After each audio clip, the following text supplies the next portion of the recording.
Good morning, Green and Dean. Green and Dean. Thanks for that. Let's get the candle lit, shall we? To add some oil.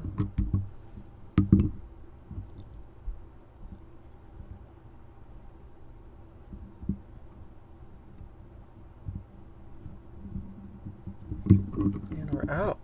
I'll have to refill that. Good morning, Abby. Good morning, baby love. So nice to see you all.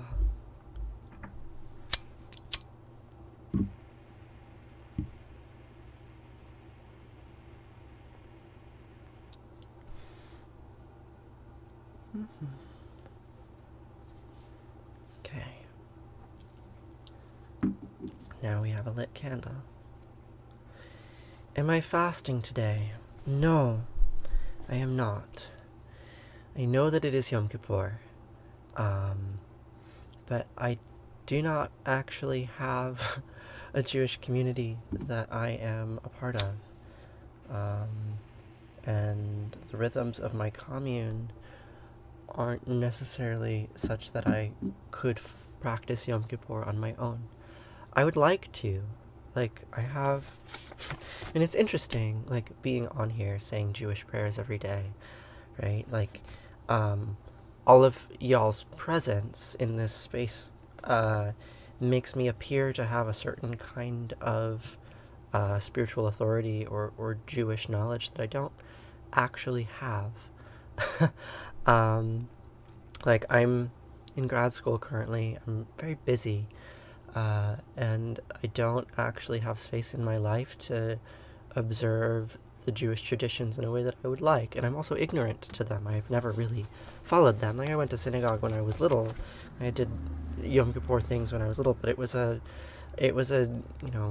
white Westchester way of practicing Judaism, which is not the way that I want to. So, no, I'm not fasting. Hopefully one day I will be. I mean, it's not a hope. One day I will be. One day I will be engaging. Yeah, women are not supposed to wear the towel. So there's all sorts of rules, right? There's all sorts of rules about how and when and why and in what manner to engage with the Jewish tradition. And I have a lot of difficulty with it. So... You've stopped saying the word ignorant and started saying the word not knowledgeable. Yes, there's quite a lot of Judaism that I'm not knowledgeable about, despite the fact that I can sit up here and tell you about ancient mythology and ancient history. As far as the living tradition is concerned, the way that I go about it is very personal to me, and not necessarily acceptable, right? And you've seen this. There are Jews that come on here and they're like, what are you doing? Wait, why are you saying the name Yahweh? Right? Why are you talking about Asherah? This is blasphemy. And they're right. So it goes. But I'm still going to say these morning prayers because they're important to me. And I can set an intention that, yes, one day soon I would like to be celebrating Yom Kippur with other Jews. That would be very important to me. That would be very valuable for me. So yes, I am Jewish, but of a flavor that prevents me from celebrating Yom Kippur today. Judaism should be personal to me. Yeah. Currently it is. I'm glad you all are here. I can say do whatever I want. Freedom of speech. You're right, Oppie. You're right. But what is the kind of person I want to be? Who do I want to be, right?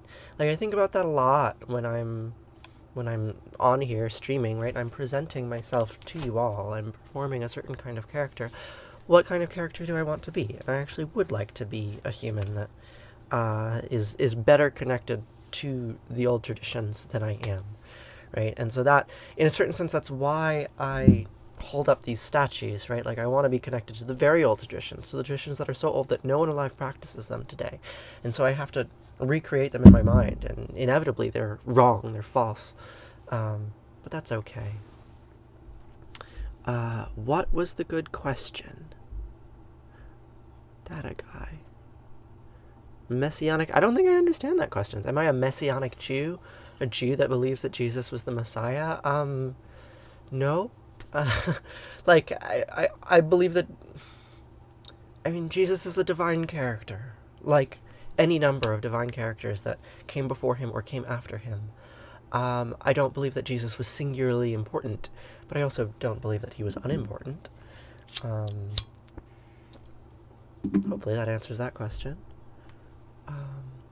I was born Jewish. My mother was born in Hungary. My grandparents were Holocaust survivors, so like there's a certain kind of Jewishness that I have through my genetics that I cannot deny, regardless of my theological beliefs. Right? Because that trauma is in my lineage. So,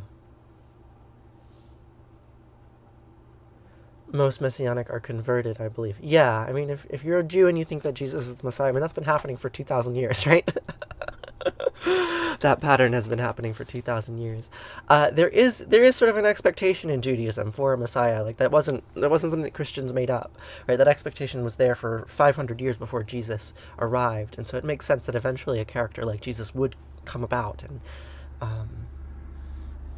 I try to have a historical perspective. Do I still make kombucha? It was so good. When did you try my kombucha? Do you go to my university? There was a time that I was giving out kombucha at my university. Anyhow, that's quite a lot of preamble. We should start praying together, yeah? We went to school together. What's your name? I'm sure we did go to school together, but I don't know anyone by the name of Slate Bear.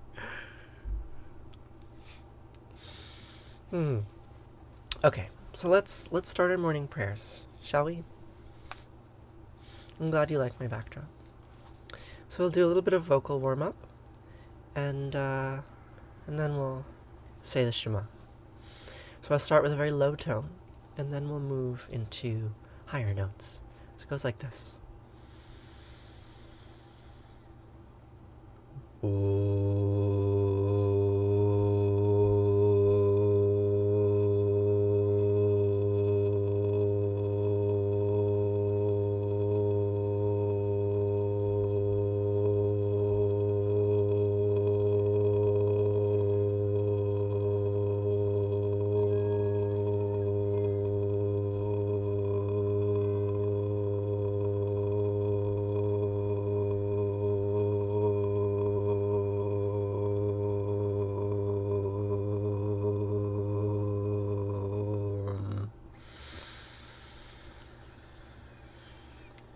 Slate Bear, you're in my PhD program, but who are you? I want to know. It's not actually lung capacity, it's control over the larynx and the muscles of the vocal tract. I mean, it is also lung capacity, but largely it's about making sure that the air is metered out in a very minimalistic way. So we'll go a little higher, and you'll see that I can't hold the note for that long because it's a different vocal tract configuration where I can't have as much tension in the vocal folds. So we'll go a little bit higher.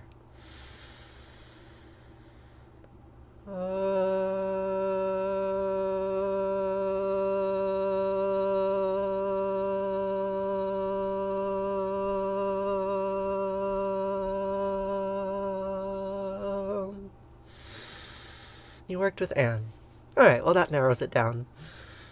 That's great. I'm so glad you're here. Thanks for sharing this morning with me. We'll go one higher.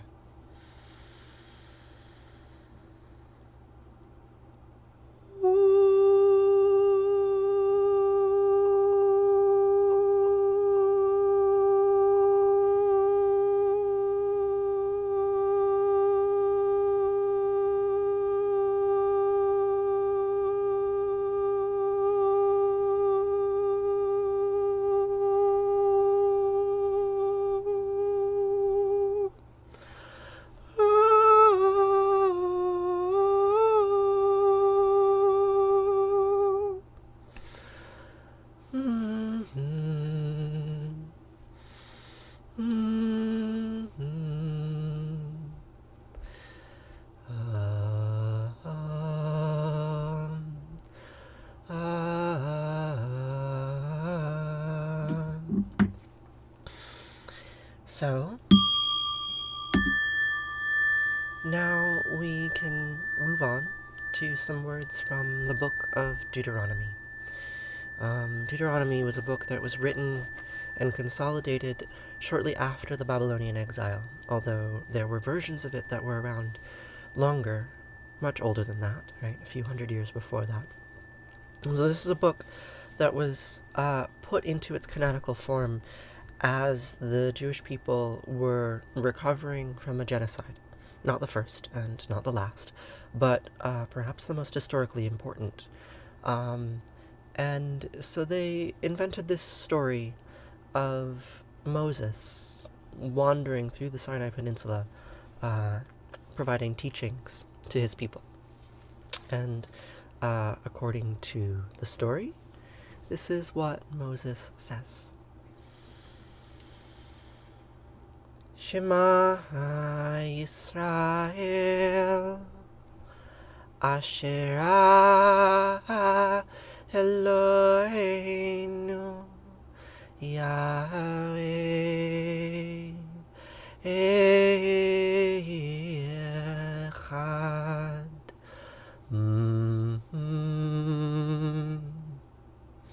Shema Yisrael Yahweh Eloheinu Yahweh Echad.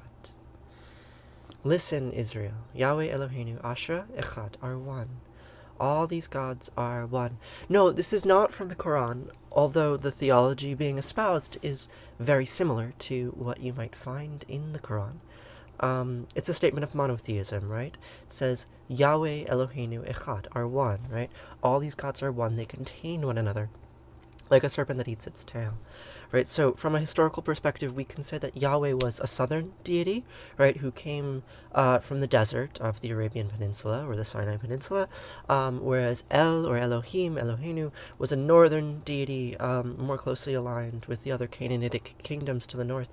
And so in this prayer, it's a syncretistic prayer, right? It's a prayer that is claiming that Yahweh and Eloheinu are one. Yes, thank you all for being here. Right, so that was the original meaning of the prayer, and as the prayer evolved in its interpretation, yes, you've only heard it said Shema Yisrael Adonai Eloheinu, never Yahweh, right? So there's a very good reason for that, and I'm glad that you picked up on it, right? I deliberately say the word Yahweh because I want to replace Yahweh within his historical context, right? The move that was made by the Deuteronomic priests after the Babylonian exile to say that the name Yahweh could not ever be spoken, it was a very interesting theological move, right? And it was an attempt to elevate Yahweh into some kind of divine force that is transcendent, right? That was beyond description. And I think that's all well and good. I do think it's valuable to try to comprehend a transcendent God that is divine beyond all description, even beyond name. I think that's valuable. But I don't want to forget who Yahweh was, right? Yahweh, this patriarchal character that commanded genocide of his own people many times, right? That story is important for me to remember, and I cannot speak to that story if I'm talking about a transcendent deity that is neither up nor down, neither good nor bad, neither male nor female. Yahweh is decidedly a male deity. There's no doubting that, right? Because Yahweh was married to Asherah, spoused with Asherah. So I can show you this image, right? So here's a historical image. Right, so Yahweh and Asherah, this is what the inscription said, Yahweh and his Asherah. So 3,000 years ago, Yahweh was just a stick figure character, a stick figure god, right? A humanoid god. And I think that is worth remembering. And perhaps that separates me from many other Jews. That's okay, right? I find the historical context important and actually essential.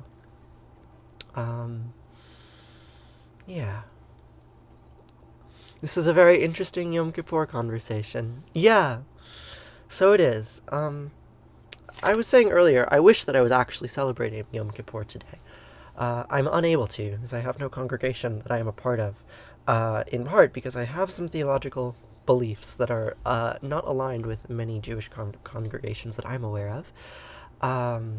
But here we are, we're praying together, and so it goes. So it goes. Thank you all for being here today. We refer to him as Yahweh as well. That's what your church taught you. Yeah, right? There are many different schools of thought on this. Many different reasons for saying words or not saying words. So there's a few more prayers from the Book of Deuteronomy that I want to go over with you. Your fiancé is Jewish, and so you're interested in learning more about the religion. This is very interesting. I'm glad.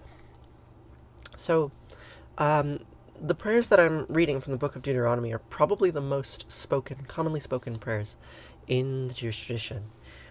Shema being obviously the most important, like the most concise statement of monotheism. Shema Yisrael, Yahweh Eloheinu, Yahweh Echad. Listen, Israel, all is one. But we can go on from that. My birthday was a few days ago, actually. It was like 3-4 days ago. We can go on from that.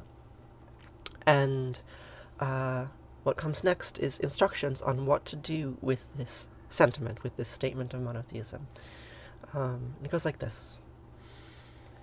ואהבת את יהוה אלוהיך ובכל לבבך ובכל נפשך ובכל מאודך וחיו הדברים האלה אשר אנוכי מצווך היום על לבביך ושיננתם לבניך ודיברת בם בשבתך בביתך ולכתך בדרך ובשכבך ובקומך וקשרתם לאות על ידיך וחיו לטוטפות בין עיניך וכתבתם על מזוזות ביתך ובשעריך.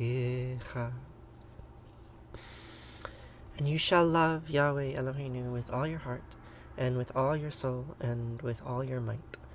And these words that I pronounce to you today, you should teach them to your children. And you should recite them when you are away, and when you are at home, and when you rise up, and when you go to bed. And you shall bind them as a symbol on your hand, and let them serve as a sign on your forehead.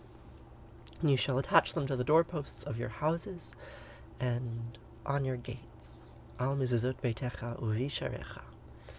So this prayer is like a serpent that eats its tail. They're all like a serpent that eats its tail. That's the metaphor that I want to impress upon you. There's a reason I put this on my hand. So this prayer says, copy me. And I think that's quite beautiful, right? There are many other Hebrew prayers that I cannot identify with because they are violent or patriarchal or insist on a kind of kingship that I don't really want to engage with. But this prayer just says, copy me. That's all it says. Right? It doesn't even ask you to interpret it very heavily. Just, hey, why do I keep on blowing out my candle? It's like the 4th time today. This prayer says, copy me. It says, hey, Yahweh Echad, all is one. Repeat that prayer. And maybe if you repeat the prayer over and over, if you say it when you rise up and when you go to bed, when you are away and when you're at home, if you say this prayer every day, maybe its meaning will enter your body in a deeper way than you can simply speak or comprehend. That's my hope, at least.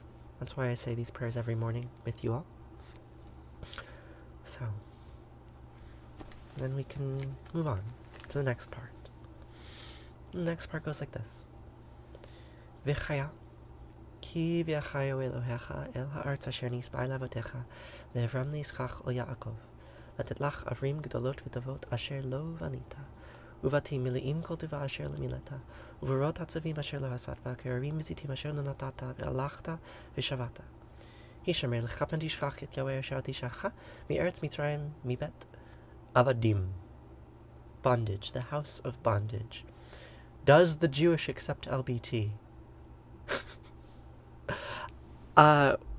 Well, it's an interesting way to phrase the question. I think it depends on what congregation you're associating with. I'm sorry, Kenny. I think I missed some of the things you were saying.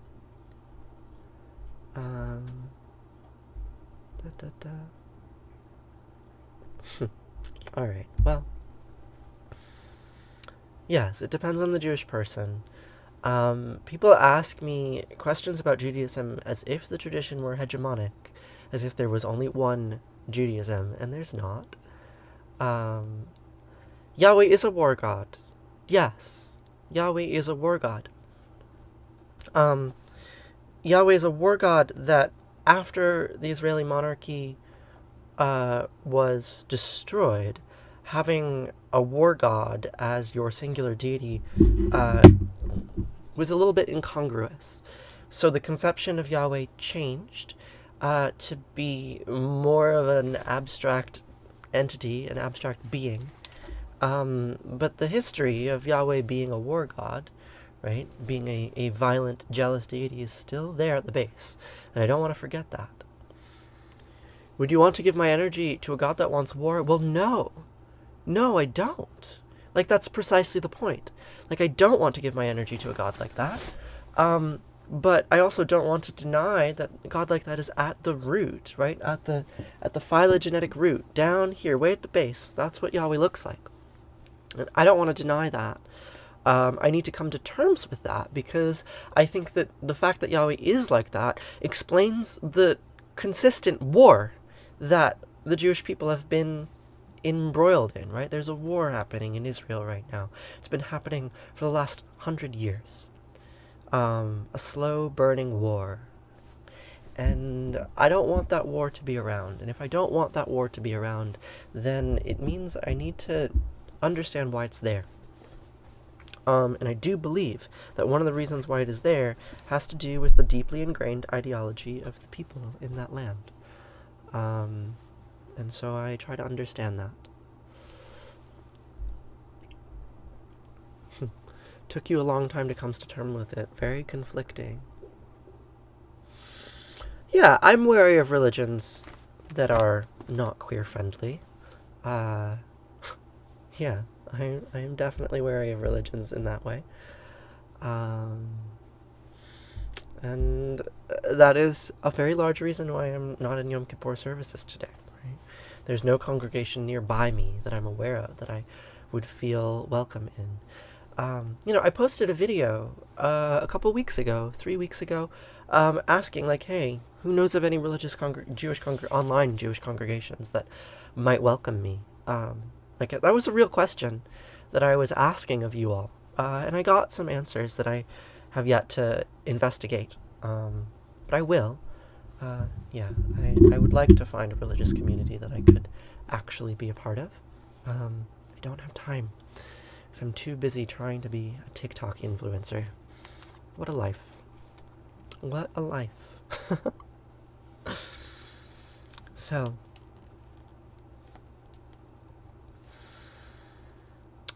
V'chaya.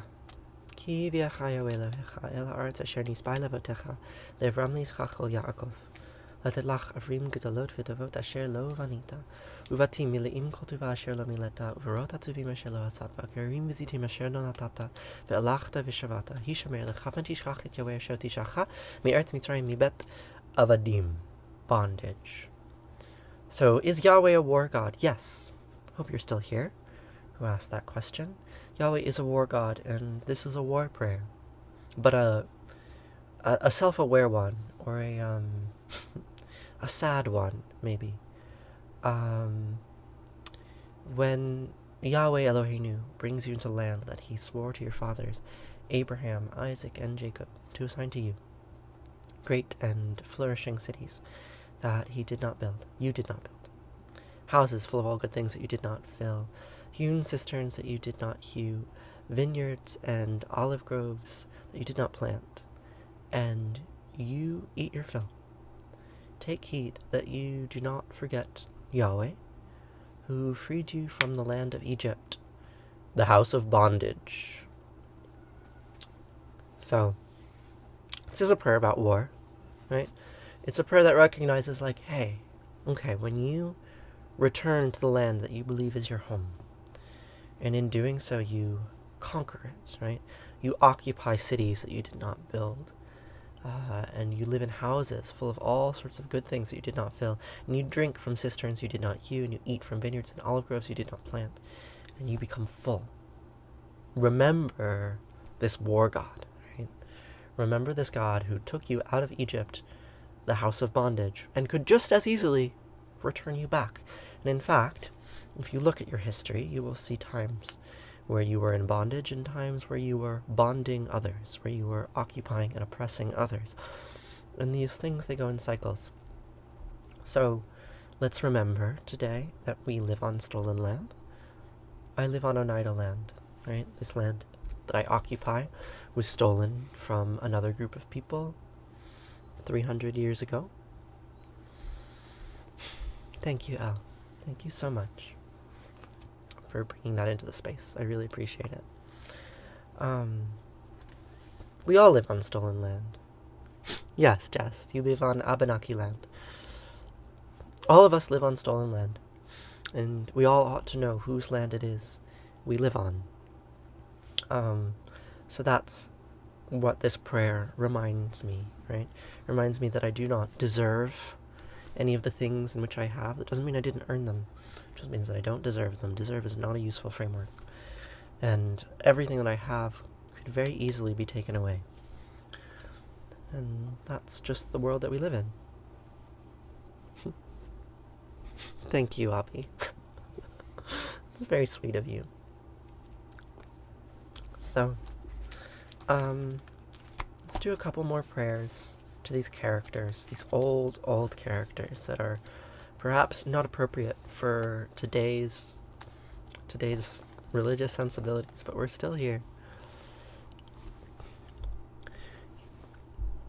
You wonder who that Native Americans took the land from before them. The Native Americans who had their land stolen by Europeans also stole their land from other Native Americans. There's no doubt about that, right? There's 30,000 years of history of people living in North America. 30,000 years of history. Of course there was warfare. Of course there was theft, right? The land thefts that we have documented are just one layer. And that is part of our collective inheritance as humans, right? That we have made war on one another and continue to do so for all of the time that we have existed. And that fact frightens me. That fact makes me sad, but it's also real. And if I want to understand what human nature is and who I am, I need to understand the violence in my past. And so, yeah. Spyridula, what's your question? Am I sure? Yes, I'm sure that humans have been waging war upon one another for as long as there have been humans, because chimpanzees do it, right? We've been killing one another because we need to, by some definition of need, for 5 million years, if not more, right? It is part of who we are as a species. And I can't just point a finger at it and be like, that's evil, right? Because it made me, right? If I point a finger at it and say that's evil, then I'm also saying I am evil, which maybe I am. Maybe I am. But I'm also good, right? And we can think about a God that is both good and evil simultaneously. Both male and female simultaneously. Baruch atah Yahweh, Eloheinu melech haolam, shelo ashani isha. I repeat the name of Yahweh Eloheinu, who did not make me a woman. Baruch atah Asher, Anat Malecha Ha'olam, Asher Yitzaret Ha'adam B'chachama U'vara V'o. I repeat the name of Asher Anat, who made me with many openings and cavities. Male and female. Do I embrace Buddhist non-duality? No bad, no good? I mean, I think saying there is no bad and there is no good is just the same thing as saying there is lots of bad and lots of good, right? Everything is just as good as nothing. All non-dualities must be real, and so you have to vacillate between existence and non-existence. There was a really important question above. Do I know who Tiresias was? Yes. I do know who Tiresias was. Tiresias, as far as I know, is the oldest trans character in our mythological traditions, right? certainly in ancient Greek tradition, although I don't know of any other trans characters that are older. Tiresias is a very important character in my mind. There's a reason why I took that name. Tiresias is associated with snakes. Here, I can show you on my wall here. Where is it? You can't quite see, but here's Tiresias striking the two snakes. Here's two snakes down here. Here's the Ouroboros. There's Moses with a snake. I could tell you all of those stories, but I don't have time. But they're important stories. You didn't know that. You want to look into that character. Yes, so Tiresias. Tiresias was born a man, and he was wandering through the mountains, and he saw two snakes, and they were intertwined like this. And he strikes them, and is transformed into a woman. And he lives a full life as a woman. She lives a full life as a woman. And is, has kids. And then one day she's wandering through the mountains again. She sees two snakes again, and she strikes them again, and is transformed back into a man, or not quite a man, right? Back into some sort of non-binary sage. And then the story goes, Zeus and Hera are arguing over the nature of sexual pleasure because Zeus is raping all of these goddesses. And Hera doesn't like it, and Zeus is like, I can't help but do the rape thing, because I'm a boy, right? And you get more pleasure out of it anyway. I have this compulsion. And so they ask Tiresias, hey, Tiresias, who enjoys sex more? And Tiresias says, for every 9 parts of a pleasure, or for every part of a pleasure a man has, a woman has 9. That settles the argument somehow, and Hera gets angry and blinds Tiresias, and then Zeus gives them the gift of prophecy. So it doesn't actually settle the question, it just continues. Just continues the narrative. Would one consider me to be quite a character? Yes, I'm performing a character, right? Like, I don't call myself Tiresias in my day-to-day life. I call myself Tiresias on the internet because I can perform them. Who I am is multifaceted, and who I am in this screen is not the same thing as who I am in the flesh. And it's part of the reality we find ourselves in, right? We live on the internet. You have a parasocial relationship with me. I'm glad that you like the theology I'm teaching. There's a lot of comments going on. If you're going to try to quote scripture, quote the whole thing.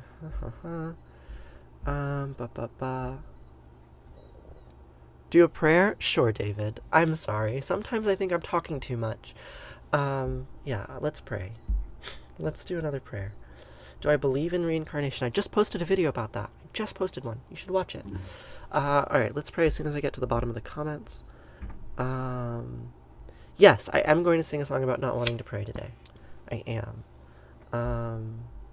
Good morning. We can do that right now.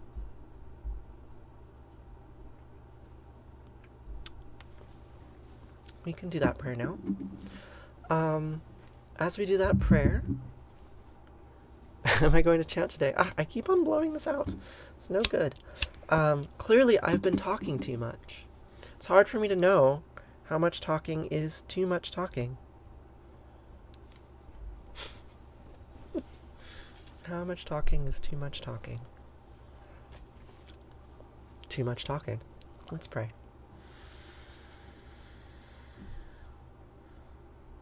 I don't want to pray to my maker, no. I just want to be feeling free. Not just who I am, but the pink and golden land and that wide, wild sky over me.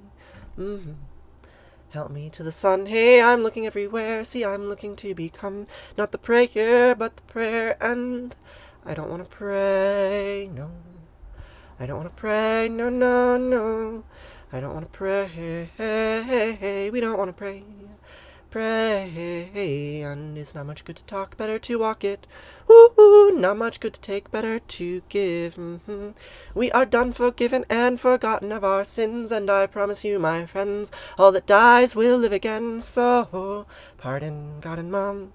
What I'm saying isn't fair. See, I'm looking to become not the prayer, but the prayer, and I don't want to pray, no. I don't want to pray, no, no, no. I don't want to pray. We don't want to pray. Pray. Love Allah, Allah made love, and Yahweh, Yahweh made hate.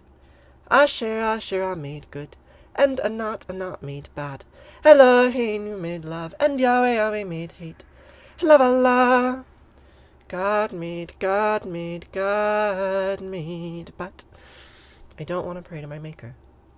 I just want to be what I see. Not just who I am, but the pink and golden land. Not like in a book, or the leaves of trees that shook from a word that means only not a thing. Hashem. Pardon, God and Mom. What I'm saying isn't fair. See, I'm looking to become not the prayer, but the prayer. And I don't want to pray, no. I don't want to pray, no, no, no. I don't want to pray. We don't want to pray. Pray. Love Allah, Allah made love, and Yahweh, Yahweh made hate. Asher, Asher made good, and Anat made bad. Eloheinu made love, and Yahweh, Yahweh made hate. Love Allah. God made, God made, God made me.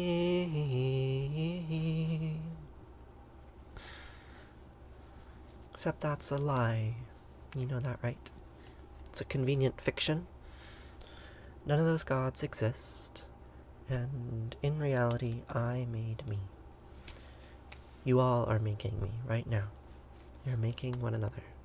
That is the point, right? That is the point of being here, right? I'm not actually a real person. I am. Like, I live a life, I live on a commune. But I'm not actually a real person. I'm actually a character, right? I'm performing for you.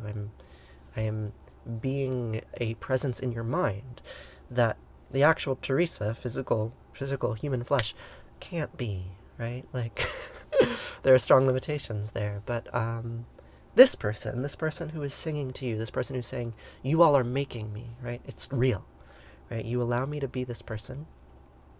We make this space together, and hopefully I allow you to be the kind of person that you want to be, right? Like, we are engaging in collective character creation, right? That's what God is, right? We invent these characters and we say they made us all, but actually we all make one another. So I don't know how you want to interpret that, right? But just like, I think there's something very powerful about being in this virtual space together. And the power of it, like, really has to do with the way that we let it impact ourselves, right? Because the impacts that we're going to have on one another are purely in this idea realm.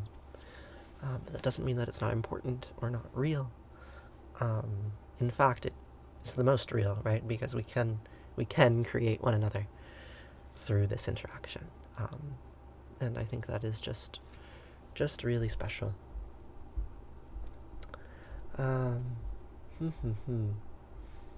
Good morning, Kathy. How are you? You may have been bat mitzvahed, but you don't believe in just one God. You believe in God and goddesses. Well, we have some similarity there.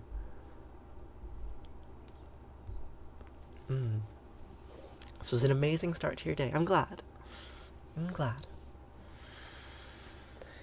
So, I think I'm going to do a couple more prayers for you today, and then we're going to shift on to Discord, and we'll have breakfast. I really enjoy having breakfast with you all. It's quite special. Good morning. Have a wonderful day. Yeah, so we're going to do 2 more prayers. We're going to do Arati and Mourner's Kaddish. So Arati is a Sanskrit prayer from the Shivananda tradition, and the word Arati means flame or light. And we have our little holy flame right here, right? The world is made out of light, you know. The world is made out of light. You felt bumped about not having a temper on Yom Kippur, and this made me feel better. Well, you know, I feel bumped about it too. That's what I've been saying all day today. Like, someone came on 5 minutes into the stream, and they're like, hey, are you going to go to temple today? I was like, well, no, I'm not. Miguela, good night, good morning. So nice to see you again, too. I don't have a Jewish congregation that I'm a part of, and I have regret around that. But it's challenging because I live in the mountains on a commune, right? Most of the people that I live with are not Jewish. There are no good in-person congregations that I'm aware of nearby. I'd have to go to Binghamton, and even then, I don't. Maybe there's some online congregations that I could be a part of, and I did put a call out about that. I made a TikTok video about it. I got some good responses, but the truth is that I just can't actually be the kind of Jew that I want to be while I'm also in graduate school. There's just too much cultural translation, too much code switching. But yes, I'm really glad to be here with you today on this Yom Kippur morning. And even if what I'm doing and saying only has tangential associations with the Yom Kippur ritual, it's in my mind, and I'm really glad to be sharing this space with you. Did I grow up with parents that forced me to one religion? No, absolutely not. My parents brought me to the Shivananda ashram, even as they had me go to Hebrew school, and even as they insisted that I get a bar mitzvah. They did not force me to one religion. I remember asking my mother when I was very young. I didn't like having a bar mitzvah. I was like, "What? Do you care that I'm Jewish?" She's like, "Well, no. I just care that you have a relationship with, with the divine," I think is what she said. And I do, right? She gave me quite a lot, and I'm grateful for the way that she showed me how to be a human. She was a good mother. So, we're going to do Arati. Arati is from the Shivananda yoga tradition. It's in Sanskrit, this prayer. So if anyone asks while I'm praying, you can tell them, "Oh, the prayer is in Sanskrit." And if you like it, you can tap on the screen, give it some likes, let TikTok know that what's going on is good. Arati means flame. And the prayer goes like this. Jaya Jayarati Vina Vinayaka Vina Vinayaka Shri Ganesha Jaya Jayarati Subramanya Subramanya Kartikeya Jaya Jayarati Venugopala Venugopala Venuola Papa Vidura Navanita Chora Jaya Jayarati Venkantaramana Venkantaramana Sankatana Sitarama Radhe Shama Jaya Jayarati Gauri Manohara Bhavani Sankara Samba Sadashiva Uma Maheshwara Jaya Jayarati Rajarajeshwari Tripura Sundari Mahalakshmi Mahasaraswati Mahakali Mahashakti Jaya Jayarati Anjaneya Hanumanta Jaya Jayarati Dattatreya Trimutri Avatara Jaya Jayarati Adityaya Bhaskaraya Jaya Jayarati Sanistaraya Bhaskaraya Jaya Jayarati Sankarachaya Advaita Gurave Jaya Jayarati Sadgurunata Shivananda Jaya Jayarati Vishnu Devananda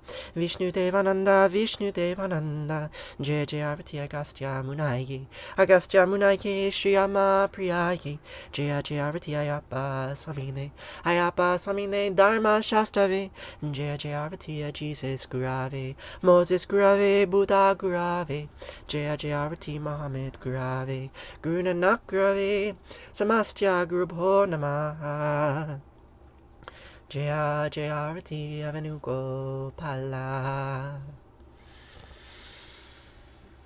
Natatra Suyobati Natandra Karatam Nema Vidyobati Kutoya Magni Twameva Bantamina Bandi Sarvam Tasya Basya Samridam Vivanti Om Yange Kayamane Kaiva Govari Saraswati Narmade Siddhi Kaveriya Namastitam Namo Namaha. Would you like to join? Yeah, do you want me to tell you about a tax situation update? Yes. Yes. Okay. Well, I just talked with Laddie. Uh-huh. He finally understands what the problem is. Uh-huh. And he's writing a request for abatement Great. on the grounds that regeneration has never been and will never be a business that conducts business activity. And please give us our $5,000 back.